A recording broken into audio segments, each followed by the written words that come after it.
Any truth to the accusation against you? Beatrice Taylor was in service with me. Not a nice girl, as I found out too late. Loose. No morals whatsoever. Will you tell me how it happened? It was some time before I found out she was what they call in trouble. Her parents were decent folk, too. I'm glad to say they did not condone her behavior when I told them of it. What happened to Beatrice? Naturally, I did not keep her an hour under my roof. No one shall ever say that Emily Brent condoned immorality. How did she die? Not content with having one sin on her conscience, she committed a still graver sin. She took her own life, threw herself in the river. If she had behaved like a decent young woman, she'd be alive today. You have no regrets? She made an excellent breakfast. I miss that.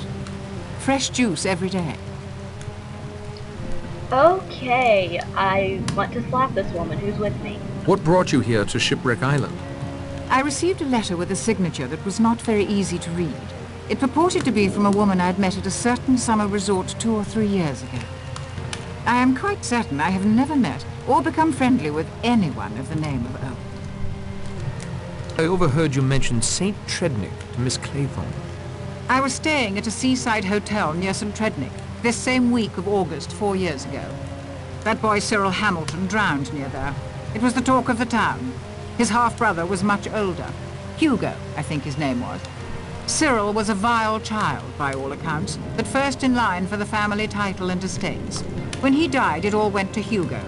He was just about Miss Claythorne's age. There was talk of something between them. You're suggesting Vera let the boy drown so the man she loved could inherit? That would be idle gossip. I don't indulge in idle gossip.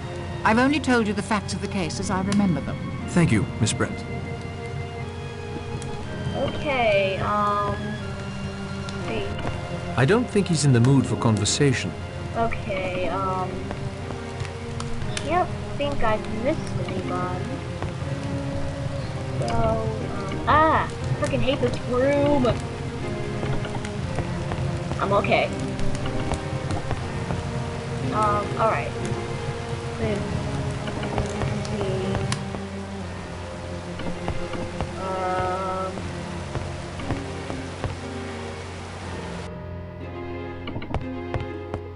If I can remember where the dang thing is. Son of a muffin.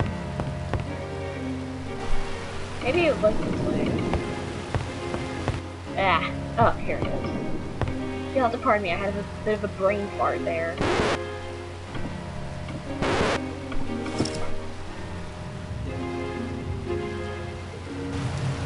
Interesting history Shipwreck Island has. I'd studied up on it before I came down. What are the names of those 2 people I'm accused of killing? John and Lucy Combs. I made a note of it. Must have been a couple of kids I ran over near Cambridge. Beastly bad luck. For them or for you? Well, I was thinking for me, but of course you're right, sir. It was damned bad luck on them. Of course it was a pure accident. They rushed out of some cottage or other. Beastly nuisance. English roads are hopeless, of course. Can't get up a decent pace on them. Well, anyway, it wasn't my fault. Seriously. Slap.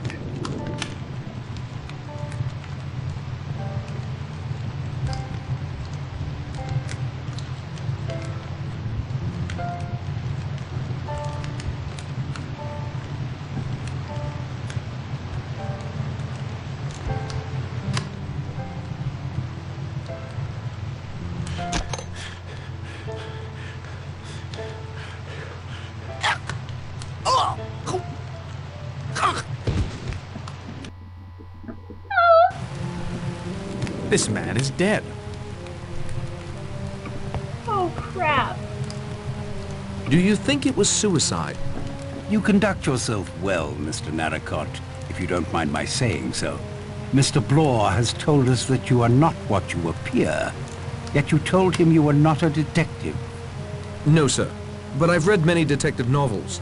I even had one of those junior detective kits when I was a boy. Magnifying glass, fingerprint powder. Junior Detective Kit. Wonderful. Ah, an amateur sleuth, then. You appear to have something of a gift for it. About the suicide, Judge. I'm not yet prepared to offer an opinion. Did you know Marston before he arrived here today? I knew his father, the Duke, and his elder brother. Like so many younger sons of his class, Anthony Marsden was a bit of a wastrel, as you will have gathered. There were other rumors of late, of his dabbling in politics, but this is not the proper forum for that discussion. What do you think that record means? May I answer that in a moment after asking a question of my own? Of course. Does anyone know Mr. Owen's full name? My letter was signed only UN Owen. Yes, UN Owen. Or, by a slight stretch of fancy, unknown. I'll now answer your question, Mr. Narracott. The name, the recording, the circumstances under which all but you were lured to this island. I have no doubt in my mind that we have been invited here by a madman. Very possibly a dangerous, homicidal lunatic. Well, that's a very bad thing. Why did you retire, Judge? I know there was talk about my competence, even my ego running wild, but the truth of it is very simple. My health. A lifetime sentencing my fellow man, and now a higher power has passed judgment on me. I am grateful for your assistance, Judge Wargrave. Did Marston choke to death? You can call it choking if you like. He died of asphyxiation, right enough. Was Marston poisoned? Can't say exactly. Everything points to one of the cyanides. No distinctive smell of prussic acid. Probably potassium cyanide. It acts pretty well instantaneously. Was there something in the whiskey? Yes, without a doubt. Do you think it was suicide? Seems like it. Could he have been murdered? Not my line of country. I'm a doctor, not a detective. Did you know Marston before he arrived here today? Not I. Personally or professionally. What do you think that record means? A disgraceful and heartless practical joke, I suppose. Thank you for your time, Doctor. Well, we're still not entirely sure whether or not he choked or if he committed suicide. But that word choked. Anyone else find it interesting?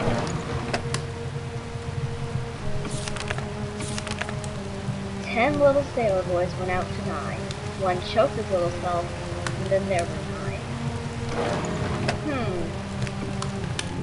Do you think Marston committed suicide? Yes. In my experience, certain types of individuals, when faced with their sin, will then commit the greater one. Did you know Marston before he arrived here today? No. What do you think that record means? There is something very peculiar about it. I won't take up any more of your time, Miss Brent. Do you think Marston committed suicide? I shouldn't have said Mr. Marston was a suicidal type of gentleman at all. Did you know Marston before he arrived here today? Never clapped eyes on him. And who gave you the authority to question us? You're under no obligation to answer me. What do you think that record means? I don't like refused it. to ask. Not one bit.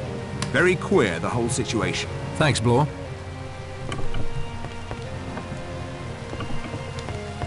Not all well. It's pretty much a rule in any game that if you're the main character and you're asking questions, you must be answered. Do you think Marston committed suicide? He didn't seem particularly remorseful. Of course, the record might have set him off somehow. A new incident long after the fact may create a strong feeling of guilt or fear. Wouldn't you say, Doctor? Possible. Quite possible. Did you know Marston before he arrived here today? Heard of him, but we'd never crossed paths or swords. What do you think that record means? There is something wrong with this entire weekend, and especially with our host, Mr. Owen. I believe we're all coming around to that conclusion. Yes, but I know something you don't, Judge. What is that? That's I annoying. recognized the voice on that recording, and it was definitely not Mr. Owen. Who was it? Not so fast, Narracott. Not until I think things through a bit more. Thank you, Lombard. I just realized something. I think I might have actually been clicking with my clicker instead of tapping on my trackpad. So if you hear any strange clicking noises, that's probably gonna be it.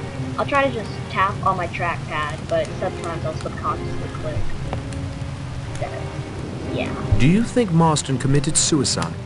You'd never think he would kill himself. He was so alive. When he came down that hill in his car, he looked... Oh, I can't explain. Did you know Marston before he arrived here today? No. I'm sure I would have remembered. Steady, Miss Claythorne. The lad had his faults, you know. What do you think that record means? It was unfair, what it said. Very unfair. You seem to be a remarkably perceptive girl, Miss Claythorne. Why, thank you, Mr. Narracott. Is there anything you can tell me about our fellow castaways? Castaways? You make it sound so... Romantic? I was going to say dramatic. Let me see. No one has confided any secrets to me, I'm afraid. Oh, except one. That is... I really don't know you well enough to answer you. A pleasure as always, Miss Claythorne. I think Narracott likes Miss Claythorne. Do you think it was suicide? How dare you! My wife died of natural causes, sir. A long illness, nothing more. I meant Marston. Marston? No honor in him that I could see. Did you know Marston before he arrived here today? No, I don't think so. Not a military man, I'd wager. Lombard now. He reminds me of someone from my command. But the name wasn't Lombard. Very interesting, really. What do you think that record means? Ugly. After 30 years. Ugly thing to say. Good evening, General. Where have you been, Rogers? I went to check on my wife, sir. She is resting comfortably. But I'm afraid I have some distressing news. Oh? One of the china figures of a sailor boy has been broken off. And that's more distressing than a man getting killed. Chapter 2. 9 little sailor boys sat up very late. One overslept himself, and then there were 8.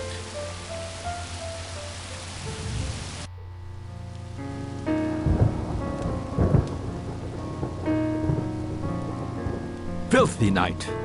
I tried to go out to get some more wood for the fire, but the wind drove me back. A storm like that will keep us all indoors. My apologies for the accommodations, Mr. Narracott, but all the beds are taken. Makes one wonder where the Owens were planning to sleep, doesn't it? A good servant follows instructions, sir. He does not question his employer, unless you'd like to share the deceased's room with the corpse. This will do fine. Thank you, Rogers. I'll wish you a good night then, sir. Ew. Okay. Everyone should be sound asleep by now. Good time for a little stealth work. Alright, well, we've gone through Chapter 1 and we're starting Chapter 2. So I'd say that this is a good place to stop for now. I hope you guys are enjoying this so far. I know it's probably not very exciting right now, except the fact that, you know, Marston kind of fell over dead. But hey, that's how the beginning of games always seem to go. But anyway, I'll see you guys next time.